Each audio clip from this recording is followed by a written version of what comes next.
She said my ex-wife was smart to leave me. I was standing in my mother's kitchen doorway, half hidden, clutching a glass of water I no longer wanted. The words hit me before I could even process the voices saying them. "I told you so," Leah repeated almost gleefully. I always thought he was the one with the problem. And then, like a dagger, too afraid to admit it, fragile masculinity. She was smart to get out before it was too late. I didn't drop the glass. I didn't speak. I didn't even breathe. I just turned around, climbed back upstairs, and shut the door like my entire past was trying to follow me. Let me back up.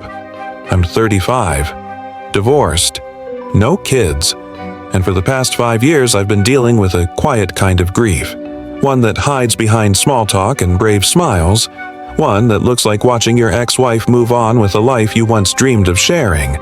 When my ex and I were together, we tried, desperately, to have children. Doctors, tests, silent dinners filled with hope and heartbreak. Month after month of peeing on sticks and pretending we weren't devastated. It wasn't just one-sided. The fertility issues were on both ends. But that didn't stop the whispers. When the marriage finally fell apart, I didn't blame her. I couldn't. She wanted something I couldn't give. And when she left, I didn't try to stop her. Instead, I redirected all that love, all that aching paternal instinct toward someone I could care for. My niece, Leah. She was only 11 when the divorce happened. Sweet, bright-eyed, and already dealing with more than most kids her age. Her father had passed away when she was little. I saw so much of myself in her. The quiet resilience, the need for stability, the craving for someone to just show up. So I did. In 2019, I started a college fund for Leah. Quietly. No big announcement, just something I wanted to do. If I couldn't be a father, maybe I could still be the kind of man a kid could count on. Every weekend, I'd visit my mother's home, where my sister and Leah live. We'd cook dinner, watch movies, play cards. It felt good, familiar, like family, until last weekend. I'd driven over like I always do. We had dinner. I went upstairs to take a nap. And when I came down to get a drink, I walked straight into a conversation that shattered me. My sister was sharing the news. My ex-wife is pregnant. And Leah. Leah was laughing, saying, "I told you so," like it was a victory. Like my pain was some kind of punchline. She said I was too fragile to admit it was my fault, that I hid behind masculinity and denial, that my ex was smart to leave me before she wasted her youth. It wasn't the first time they'd talked about this. That much was obvious. You don't say, "I told you so," unless you've been waiting for a moment like this. I stayed upstairs for hours. My heart was pounding like I'd just run into a burning building. But this time, I was the one being consumed. When I finally came down to leave, my mom and sister tried to stop me. "What's wrong?" they asked, like they hadn't been dissecting my manhood 5 minutes earlier. I didn't want a scene. I didn't want to cry. I just said, "I heard what Leah said." Leah stopped eating. My sister blinked, pretending not to understand. I told her I heard the whole thing. Everything about my ex, the baby, the jokes at my expense. She tried to backpedal, calling Leah just a kid, saying she didn't know any better, that she was spouting nonsense.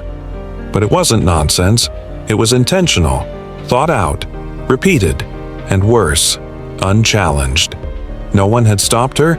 No one had told her that talking about her uncle's infertility like a gossip column was cruel. I left. I didn't say goodbye. That night, I sent my sister a text. I told her I was hurt, devastated, and I told her that I could no longer be responsible for funding Leah's education. Her response, calls, texts, offers to make Leah apologize. But none of it felt sincere. None of it felt like Leah wanted to apologize. Just damage control. I didn't respond. Then my mother tried. Said Leah didn't deserve to be turned away, that I was overreacting, that I should come over and talk it out. Talk it out with who? The niece who blamed me for something I couldn't control? The sister who stood by and let her? The mother who always finds a way to minimize pain she doesn't want to deal with? So I stayed home. And I thought about all the weekends I gave up, all the birthdays I showed up for, all the money I quietly put away for a girl I loved like my own daughter. And I thought about how, the moment my back was turned, they tore me apart like I was a stranger. But here's the truth. I wasn't just hurt because of what Leah said. I was hurt because I loved her. Because I saw myself in her. Because I gave her the part of my heart I didn't know what to do with after my marriage ended. And now I have to ask myself, how do you look someone in the eye after you've heard what they really think of you behind your back? I'm not angry anymore. I'm just tired and sad and trying to protect what little self-worth I've managed to rebuild. They're still texting, still calling, which means maybe there's still something worth salvaging. So I'm going over there tomorrow. Not to yell, not to fight, but to talk, to see if this family I thought I had is still a family worth fighting for. I don't know what I'll say. I'm not great with emotional conversations, especially not when they hit too close to wounds I've spent years stitching shut.